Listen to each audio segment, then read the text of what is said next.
Conversation with Ron MacLean. Welcome to In Conversation. Today on the show, Leah Faye and Peter Dreimanis of July Talk and Shad.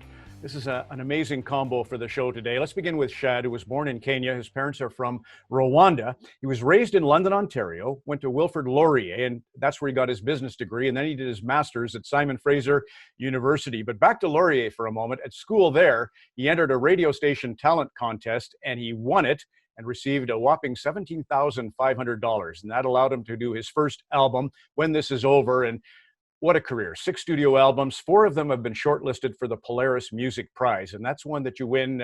It's a meritocracy. It's judged across all genres. It's not for record sales. It's very prestigious. And he was up in 2008, 2010, 2014, and again last year. So that's a lot of consistency. He's also won the Juno Award and is considered one of the finest hip-hop artists ever, and especially here in Canada. He's also got a show called Hip Hop Evolution. Began as an HBO special. It's absolutely incredible. It's on Netflix now. You can see it. There's 4 seasons, 4 episodes. It's won the Peabody. It's won an Emmy. It's won Canadian Screen Awards. It's absolutely fantastic. Plus, he hosted Q on CBC Radio 1, our flagship show on the CBC. He did that for over a year. So real versatility across all these mediums, which would appeal to Leah, who's an actor as well as a singer and a dancer, and to Peter, who began his career in film. He had a company called Vulture Culture Films, and that was before he formed July Talk in 2012 with Leah and the band. And he'll have an appreciation for Hip Hop Evolution.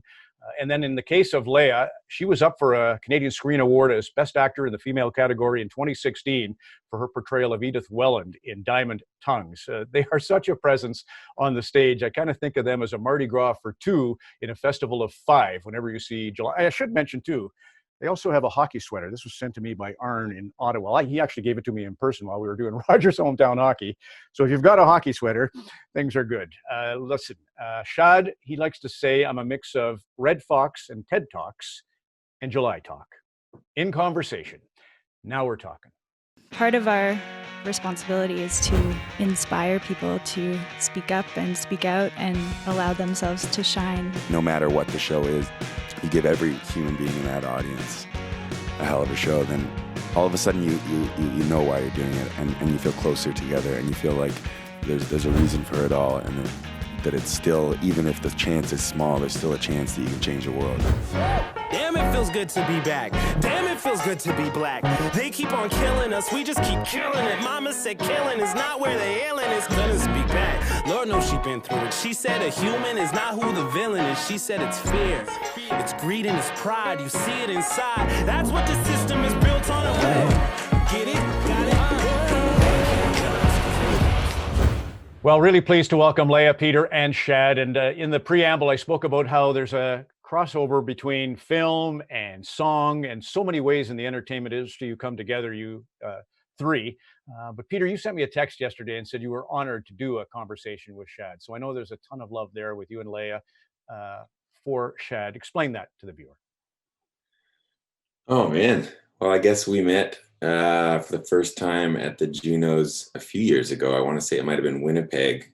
And we had been selected to present an award with you.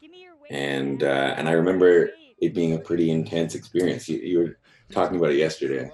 Yeah, there was like a situation where we were, I don't know if you remember this, Shad, or if we've ever talked about it before, but there was like a situation where we were supposed to be introducing one of the performers that night who had released a song that was like just very misogynistic and problematic, and the script that the producers had written was very glowing of this person and of his career. And during the dress rehearsal, I remember the words just came up on the prompter, and Shad said, I don't feel comfortable saying this.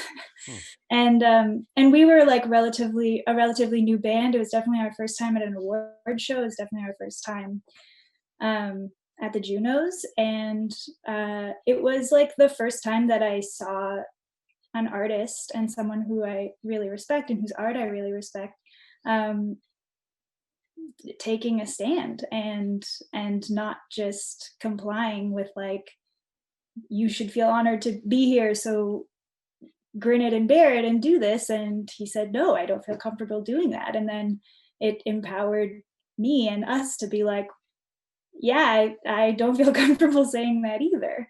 And, you know, creating I mean, the guy didn't end up showing up anyway, and I don't think anyone had to introduce this person regardless. But that was like a massive turning point, I think, and a learning point in my career and in the band's career, just because it was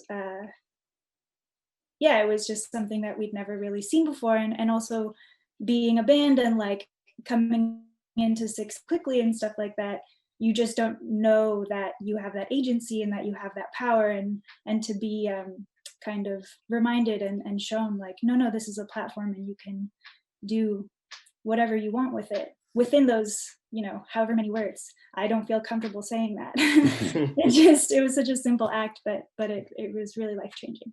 Well, so we love Shad. Yeah, thank you. Not just for that. Yeah, go ahead, Shad.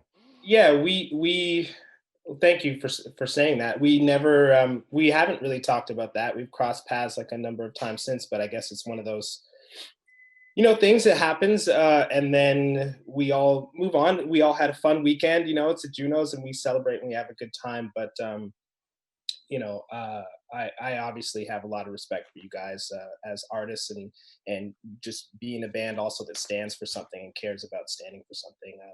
So it's very nice to be, to get this chance to talk about some real things together, because, and I'm glad for this too, but usually when we connect, it's fun and it's celebratory, and we don't really get into the tough stuff or the deep stuff or whatever, which I'm grateful for too, because life is also fun. But all that to say, it's kind of nice to catch up on that and just to be having this conversation with you guys too. Well, before we come to the world at a crossroads, let's talk about language, because I was saying, Shad, I struggle mightily sometimes as I watch Dave Chappelle's brilliant, gut-wrenching, you know, moving, filled with rage, addressing of George Floyd's killing. There was a lot of words in there that, you know, just left me sitting on my heels, because I'm just a white kid from Red Deer, Alberta, and I wondered, you know, you sometimes have had criticism, like when you were on Q, somebody say, well, that's not his audience, never will be, which is just brutal. But I feel the reverse of that sometimes is, how could I ever be a spokesperson? Not that I want to be high and mighty and be the one to solve the world's problems, but I do want to have the conversation. And I'm not sure what's right in terms of the vernacular. If I'm bound by my vernacular, how will I ever feel invited? So Chappelle, give me your thought on 846 and your theory, because your language and your music is, I would say, very, not to diminish or to judge Dave's, but it's different. How's that? Yeah, you know, Dave Chappelle is, you know, in my opinion, a genius, and peerless. You know, his peers consider him not their peer. You know, they think of him as something quite other. You know, and if you actually understand his background, you know, he's kind of the perfect artist for this moment. Both of his parents are professors. His mom actually worked with Lumumba in the Congo in the 60s, who was like the father of African socialism, and was killed by the CIA. You know, this is his pedigree. This is the education he got in his home. And then meanwhile, he has this insanely funny, goofy surface to him that allows him to kind of just get into a room and tell some scatological jokes. But at the same time, just this wealth of knowledge and understanding of the world and in particular, the racial dynamics. So he's a very special artist for our time. He is controversial and he does speak freely. And I know that he's hurt and offended people with things that he said. And I don't, you know, want to defend his remarks about certain people and certain groups. But in terms of his talent and his ability to speak to this moment, he's absolutely peerless in my view. On the topic of language, it's well, my opinion of it is this. I think that we use the language that we have to speak to the people that we have the ability to influence. So Ron, you have the ability to speak to, you know, a wide audience, and you have a deep understanding of that audience, and more importantly, a love for that audience, right? So I think it's important that those are the conversations that take place, is within the context of relationship and care. That's where things can be heard and received, and yeah, that's where things can be heard and received. So I think everybody has a place, and it's important to understand that, and that takes language into account. You know how to speak to your audience. July Talk knows how to speak to their audience, and I know how to speak to my audience in a way that, well, basically just allows us to be ourselves. I know, Ron, you probably don't want to be on screen not being able to be some version of who you are, be Right. authentic. And that's just part of relationship. It's the same thing like in a relationship with your parents or your kids or your friends. It's like, if you can't be who you are, then what is that relationship anyways? So I think all of that is tied up with questions of language and questions of, that's for each person to kind of discern and determine for themselves. It was the greatest lesson I received as a young DJ. So I was playing Good Times by Chic back when Sabu was playing it in New Orleans, which is amazing to me. But my boss at the time, Wayne Berry, said, Ron, you speak one-to-one to one viewer, and that viewer listener in that case, has to have your sensibility, nothing else, because you'll be a phony if you try to be somebody to someone else. Anyway, neat. So Leah and Peter, why don't you pick up on that if you wish, or you can take me directly to George Floyd, what you felt that day and what you have felt since. Go ahead.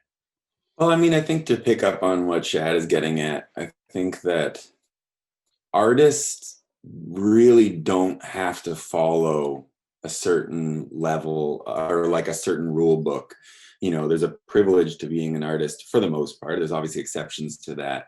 I think that a lot of walks of life, a lot of professions adhere to certain codes, and there's consequences of going outside of those codes. There's an expectation of behavior and of complacency when something goes awry, when someone speaks out. I look and see the quick sort of consequence of Commissioner Lucky in Canada, the RCMP, sort of tentatively admitting that there's systemic racism in the RCMP and then getting sort of flamed for it. And it shows how deep those codes kind of go. I think as an artist, we feel really aware of the fact that no one's really telling us what to say. In fact, there's sort of a responsibility to assess what we want to say and put that out there responsibly. So it's sort of the opposite of the code of silence approach that you see within the other kind of walks of life. So I guess in that way, we're kind of just taking our time these days. It's hard to talk about things when you're in the midst of them, but we're trying to just focus on the resources that we have and recognizing the parts of July Talk's career that might be different if we weren't a white band, and really recognizing that and just taking time, trying to make some space. But I think that language is really important, and recognizing your own role in the communities you have the ability to talk to. Like Shad said, you have a huge viewership that I think trusts your judgment, and more than anything, I think that, like I said before the show, my feeling lately is sort of that, coming out of that sort of cancel culture, now I'm feeling like, oh, maybe being called out is actually, Leah said yesterday, maybe being called out is actually kind of a bit of a gift, right? Because it's pretty generous of somebody to let you know if your sort of your behavior is problematic, and looking at that as a real gift. And so I think it's our responsibility as white artists to step forward and be vulnerable, not overly vulnerable or fragile, but more so kind of putting ourselves out on the line and out on a limb, and showing that there's a way to interact with this from the kind of settler white kind of role. Leah. Yeah. I guess part of being here today for us, or maybe I'll just speak for myself, but part of being here today is practicing discomfort. Because we are so privileged in July Talk, we are able to curate when we want to speak out and what we want to say and how we want to act and what we want to shine a light on, and we can do that in a way that, you know, is well thought out to the best of our ability. But I mean, with this like great pause that's happening all around the world, with people being asked to stay home and the privilege of having a home, for those of us that do, being able to stop and reflect on the world and our roles within it, I feel more prepared now than, I mean, I don't feel prepared at all, but I feel grateful for the opportunity to have time and space to learn what I don't know, and to unlearn the things that I have been taught that were wrong and untrue. And with that is, I think, a massive responsibility for action. And to me, part of that action looks like engaging in conversations that are uncomfortable and entering situations unprepared and not having all the answers, and you know, owning my fragility and knowing that I haven't read all the right books or listened to all the right talks, and that if I devoted every single minute of the rest of my life to this effort, I probably still would be nowhere near where I need to be. And I think that discomfort is a gift right now, and having space and time to learn is a gift, and knowing that we haven't done enough, and that we probably will never be able to do enough until we live in an equitable and just society. That's all a gift, but because it also takes the pressure off, for me at least, of like needing to be perfect all the time. What I need to do is practice not being perfect, and be okay with making mistakes, and being okay with being told when I've made a mistake. You don't need a question, Shad. Go ahead. Oh, yeah, no, I believe in all of that, you know, especially that point about, as Peter was saying, you know, as artists, we are in a privileged position where, geez, if we don't speak our mind, who will? Like nobody will feel empowered to do that if we don't. So that's really our social function, if we have one, beyond, you know, helping people relax and get in touch with other parts of themselves, deeper parts of themselves. But I think an important social function that we have is that, you know, we can speak our mind, however imperfectly, you know, because we're lucky enough to be able to do it in a way that we can wrap it up and make it all pretty. And, you know, most people don't have access to that. When they try to speak their mind, it's a lot clumsier and a lot less beautiful and well packaged, but we can give people a little bit of confidence to feel like they can be more free. So Shad, George Floyd, what did you feel that day? What are you feeling since? Mm-hmm. Well, it's been an interesting couple weeks in terms of feelings, Ron. From that initial kind of release of that video, the Amy Cooper video, I couple alongside that because they're both really painful reminders of the realities that we are all aware of, but they just really bring them to the surface in this palpable way. And that was difficult, that was heavy. And then I would say a few days later, it was a different kind of heaviness, in my opinion. It was a heaviness that sort of lifted off of me and probably more onto the rest of society, non-Black and Indigenous people, trying to square their realities with what they just saw in those videos, or the heaviness of perspectives shifting, or maybe even dismantling, you could say. That's a heavy thing when your view of the world well, suddenly you have this new picture of reality, and the view of the world that you had does not square with it, and so you have to do some heavy lifting, emotionally and intellectually, in order to put together a picture of the world that makes sense to you now. So that was a different kind of heaviness that I felt lifted off of me a little bit, but I could still feel it in the air and feel it in the rest of society. So it's kind of been changing feelings over the last 2-3 weeks. I'm very curious what you guys have been thinking and feeling too, because as I said, the heaviness shifted for me. I think it was very heavy initially for Black people, and I think that heaviness is a little bit different now and is shared a little bit with the rest of society.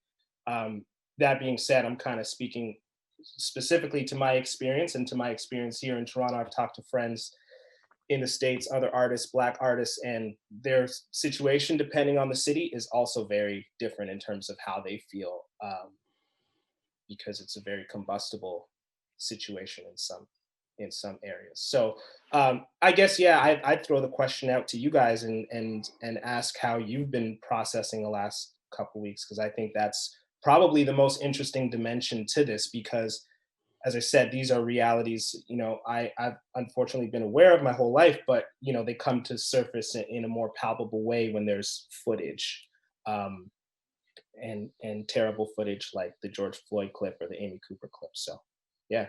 Leah and Peter, for me, last night watching Donald Trump talk about policing in the United States and sort of throwing a little bit of a bone to the media, I think, and the Black Lives Square, just seeing it kind of empty. And I got, for the first time, a fear that this tragedy that was going to be clarity, that was going to finally move the needle, might have hit its first roadblock.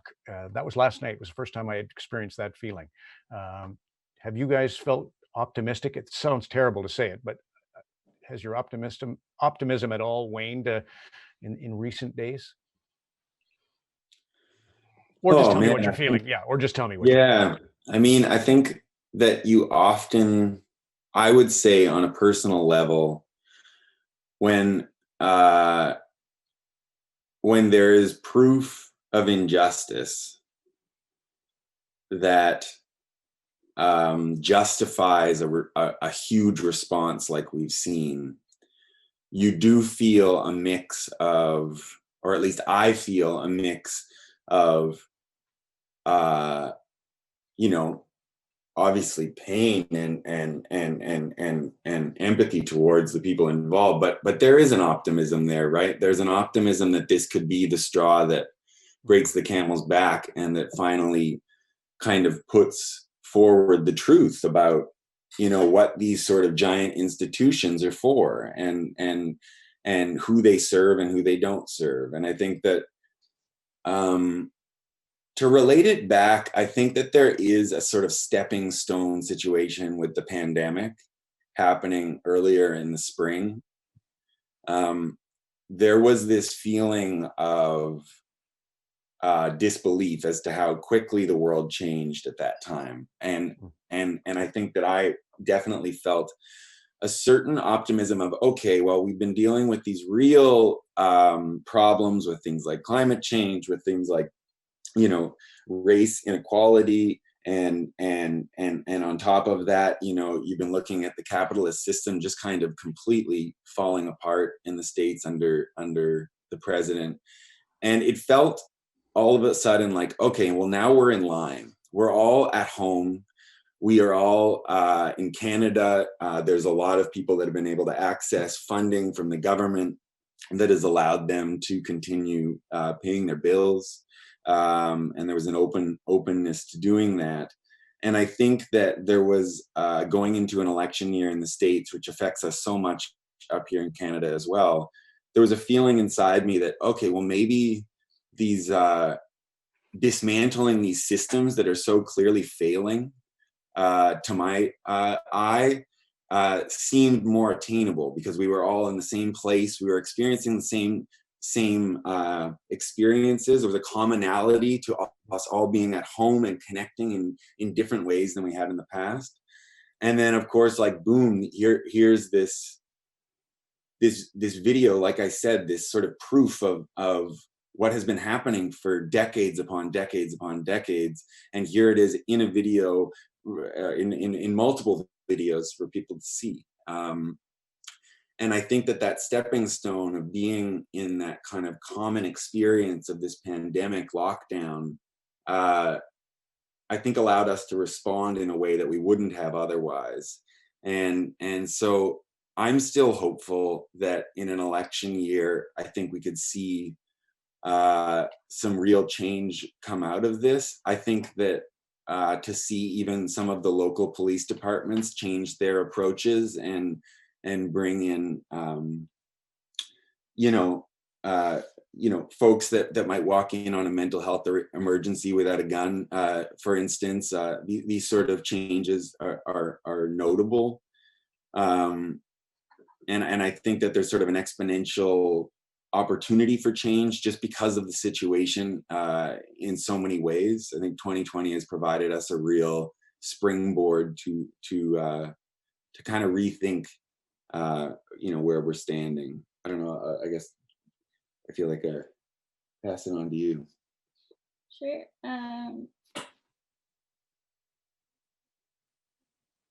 Yeah, I think that there's a lot of unpacking that needs to be done right now in terms of why has it taken this long for white folks to empathize in this way that we finally seem to be, or to speak for myself, that I finally feel that that it is different this time, and it's not different. It was just, there was a very graphic video that was shared, and that's the one thing that's made this different. And with that comes obviously a lot of guilt and a lot of shame. But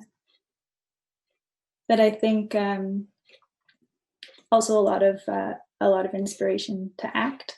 I just before this was watching a video on Instagram by a woman who's a writer named Sonia Renee Taylor, and I don't want to try and paraphrase what she said, but I would encourage people to go watch this video. She was just talking about how all of the systems of oppression that cause these things to happen are of the same energy, and that we need to be looking at them all, and we need to be dismantling them all, because to say Black Lives Matter without saying Black trans lives matter, or Black queer lives matter, these are all things that are connected. And so in these institutions that have been corrupt and problematic for so many years, I think there's a huge responsibility on the professional sports industry. And on June 2nd, I received an email from the NHL asking, I bought tickets for Pete to go see the Oilers in Buffalo earlier this year, so I'm now on an NHL mailing list. And on June 2nd, I received an email asking which players at home workout I preferred. And I don't have an answer. I didn't see these workouts, so maybe this email wasn't even really intended for me. But that's a huge failing, I think, on the part of the NHL and of so many giant predominantly white corporations. It's just, if at the top of your system or of your place of work there is an old white boys club, and I'm sorry if I'm offending your viewership right now by saying that, but if that's what's there, I can clearly see why I have never felt particularly welcome at in a sports arena, or by the industry of professional sport, why there are so few Black and Indigenous and people of color on these teams, why there are no, there are so very few queer people within professional sports as well. Like, what do you think needs to be done to, especially in terms of, you know, having a viewership that is so entirely white and male? Like, these are the people who, you know, you were talking about how if you use the word white male privilege, they'll be offended and stop listening. Like, how do we make them listen without having to tone down the truth of what's going on? It's urgent. It's urgent now. Like, who cares about the at-home workouts? Like, what is going to be, what's going to be done?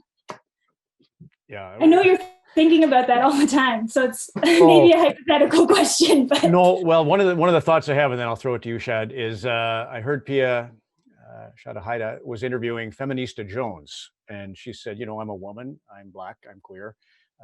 She said, you're going to come in, you whites, and you're going to try and fight the fight until the heat gets ratcheted up. And then you're going to retreat to your white male privilege and you're going to back out of this fight. That's what I feel. And I think I think your point is, Leah, we know, I believe that day of reckoning has happened within professional sports, and in particular hockey, who recognizes they're losing the children. The children who are marching right now in Black Lives Matter are the same children that could be lacing up hockey skates, but aren't. So that we know, or not to say on behalf of everyone, but I certainly know. Shad, why don't we, I would love to, so many places to go, and we're kind of running out of time because we promised to keep these to about a half an hour, but anywhere you want to go. The one thing I would say that really struck me out of your Hip Hop Evolution series was you in New Orleans. And it was probably the Hot Boys Juvenile when they were just kind of, you know, in one of the wards where they were in the projects and saying, you know, do you see any castles here, to another reporter, not you. You were, by the way, your gift of bringing out your subject is just unbelievable. But that was one of my moments of mixing class warfare with racism, with the whole package, with, you know, the fact that hip hop is the new rock, and where's the rest of the world to realize this? So maybe that, but I'll just give you a last thought. Sure. Yeah. Well, that's a good point, Ron, because I think that's the reality that everyone has always known. It's like, look, if we always have known in North America, the underclasses are Black and Indigenous. Like it's not like that came out 2 weeks ago. Like, that's always been the reality. I think now people are seriously asking why, and seriously going, how is that okay? You know, I think that, at least that's what I hope is the fundamental question, because as Peter and Leah was saying, this is wrapped up in all institutions, and it's not just a policing thing. The last thing I want to come out of this is for people to you know, march against the police and ignore the fact that they're part of institutions and communities where these exact same forces are at play. It's just that they don't have guns, you know?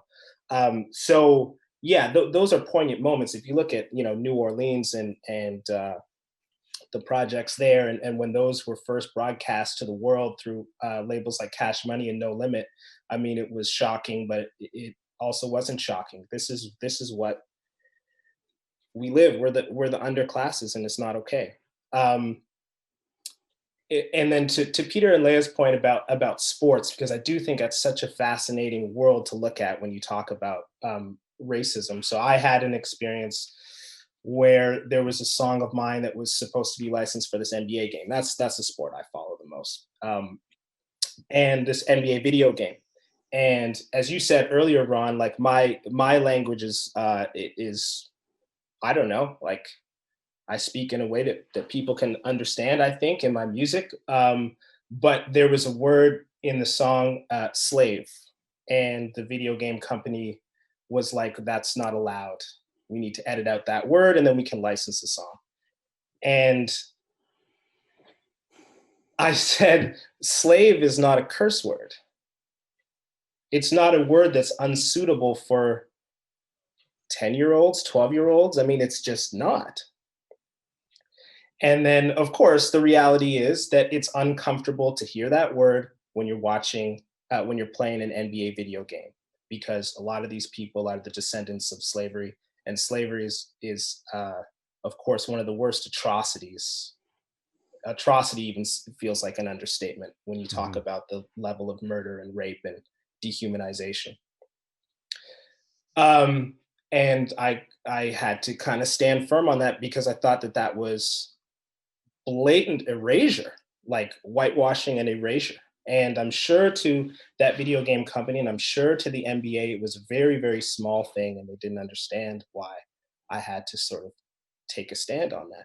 But these are the sorts of things that I hope people are scrutinizing, from the sports world to every other institution and place of work and community that we all belong to.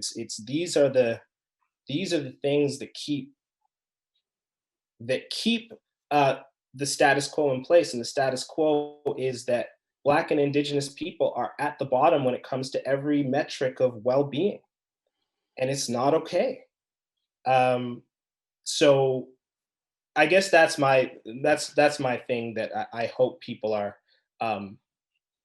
considering, not just in this sort of 2 week or 1 month or 2 month window, but just going forward into everyone's workplace and communities. These seemingly small things to some people, they're a big deal to me.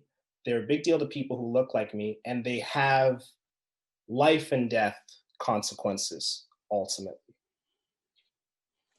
Peter, Leah, do you want a last word? Oh, I think that was pretty beautifully said. I don't know. I mean, I think the last thing just to add is just something that Leah kind of talked about a bit earlier, is just the most fruitful conversations are often the uncomfortable ones, right? Like if you have a sort of fight with your brother or your sister, you know, and those grudges can develop over years, and then if you finally just sit down and hash it out and get it behind you, it's kind of makes the relationship a lot stronger and more honest, right? Because you breached the subject that felt unbreachable. But as soon as you pop that balloon, and as soon as you let the air out and leave that behind in your rearview mirror, then all of a sudden you're just sitting there with your sibling, and you have this fresh new way of relating to each other because it's more honest than it was before. And so, as uncomfortable as these conversations can be and stuff, I think we have to embrace them, and especially people from the white kind of community, because it's like, you know, it's okay if you do something wrong, you know, it's okay. It's not, but dealing with it will make you stronger. And these relationships and these people in your community, like, I think there's a real fear of stepping forward right now, which is completely understandable because of how high the stakes are. But I think we have to understand that, like, I don't know, another analogy is, you know, maybe sometimes having the thought of having kids, and maybe Shad, you can speak to this too, but like, you know, a lot, my sister recently has had 2 kids, and she talks about how she sort of accessed this new kind of stage in life in her relation to her children that she never really thought was possible. And I think that we have an opportunity as a community, even as locally as just in the GTA or however way you want to look at it, to sort of access a new level of understanding and a new clarity. If we're just able to, you know, stand up and take the weight and embrace this conversation. And that might be really optimistic, but I don't really see any other choice. No. Well, before I give it to you, Shad, do you want to get in on that, Leah? Or do you want to send it to Shad? I guess I just want to say that maybe you should have a show where you talk about changing the names of racist sports teams. Right. The Edmonton Eskimos. Yeah, we've tried to. Good for you. That's Shad. You can pick up on Peter's mention of your bouncing babies outside, giving us space, and we appreciate that. It was sweet. Yeah. Well, yeah, look, I think conversations with children is just an important thing to have on these topics, right? When I think about my daughter and her she's going to have to go into community groups and she's going to have to go into schools. And as a Black parent, I have to think about, are these spaces going to be spaces where she's going to feel safe, where she's going to feel welcome, where if she's energetic, if she's going to be sort of pathologized as a problem, or if she's going to get the benefit of the doubt and viewed as, or maybe even viewed as precocious. These are things that I worry about every day. And so I do think those conversations with kids are important. Again, those conversations in our spaces and our spheres of influence. I'm a huge sports fan, and part of what I love about sports, what I think any sports fan love, is the intersection with society and with culture and with history. I'm sure, Ron, as a hockey aficionado, you are interested in the history of the game, the beautiful history of the game, the painful history of the game. All those things coming to light, I think, just add depth to the experience of sport and enjoying it. And so there are definitely places, conversations that all of us can push forward, in our own unique way, in our own unique places. And so, I'd echo Peter and Leah in just, encouraging you to stand in that, and all of us to stand in that. That's really my hope for this time. Thank you, you three. What can I say? Thank you. Our gratitude to Leah and Peter and Shad. We are back Friday, 7 o'clock Eastern, 4 Pacific. As always, song lyrics to close. We have two great acts, so let's start with July Talk from their new song, Pay For It. Must be hard to break these ancient habits. Hard to kill them. Yeah, someone's gotta pay. Gotta pay. Gotta break. Gotta break. Gotta break the pain. And from Shad, his song, The Revolution, The Establishment. For shame, we're not to blame. For the slain, the flames, the poor, the games. Thanks for watching today. So long for now.